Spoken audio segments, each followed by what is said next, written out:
you stay at that as you continue to get more in shape, and the season takes its toll on your body. I'm sure the weight will drop, but I'm really good. I'm in a good place physically and feel really good. In the off season, it was a long off season. Probably a couple months too long for us. Hopefully, year by year now we shorten the off season that we have. But a lot of hours in the gym, obviously a lot of hours in the weight room, and just trying to get prepared for the season.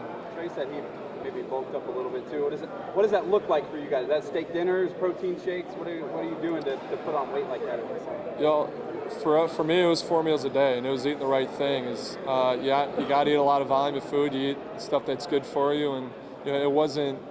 I didn't have some crazy diet of down to a T, but I wasn't eating fast food. I wasn't eating crap. I wasn't eating cereal. And every morning, it's the kitchen that we have here is eating eggs and omelets, lunches, big protein-based lunch, and then really having 2 dinners, at the end of the day. And so, with a young team and a team that needs to mature, physically and mentally, I think there's a lot of guys that have to change their body and are continue to do that over the next couple of years. Yeah, that's kind of one thing that probably makes it feel different. How else does it feel different in year 2?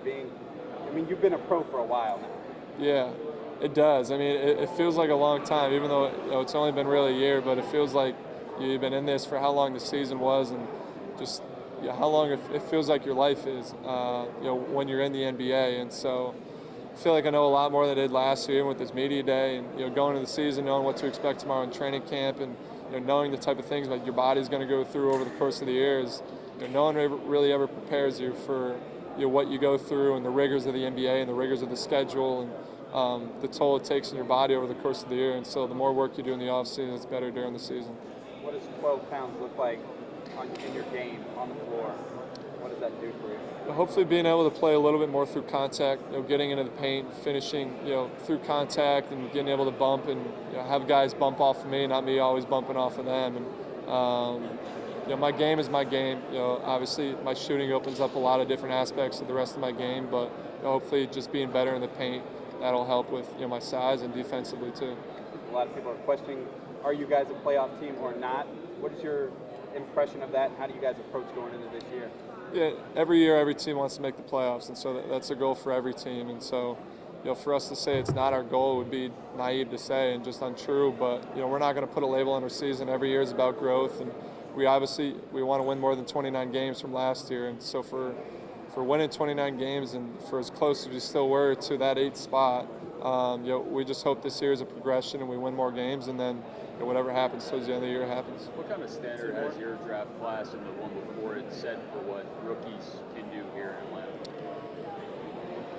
I think a big precedent, but unfortunately, I feel like what we did was a little out of the ordinary. It doesn't happen a lot where teams play so many young guys and kind of go through as big of a haul of bringing in young talent as we've done over the past couple of years, and so. Rookies don't play a lot in the NBA, and that's still a thing. And so the guys that are coming in, I think you'll feel like they have big shoes to fill just based on the type of stuff we were able to do last year and the guys that we had. But really for them, it's a growing process. They're going to go through a lot of ups and downs. Every rookie does it. And for me, going to my sophomore year, it's just trying to be more consistent across the board. But I'll help them along the way for sure too. Right. Kevin, when did you know you could play in this league? Like, what game was it for you? Where last year you were in a game and you're like, I'm doing my thing. It was, for me, it was probably at Cleveland.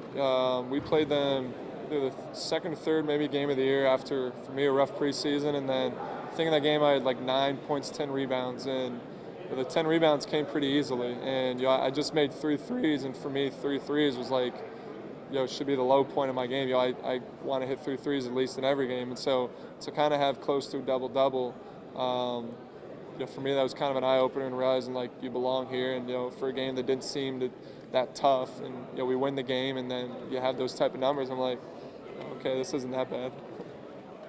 Last one? Anyone? Thank you, man. Take charge of the Maryland Alumni Club here. Alumni Club. Got 5 people lined up. 3 of them are from Maryland. Probably Bruno, man. Bruno loves Maryland.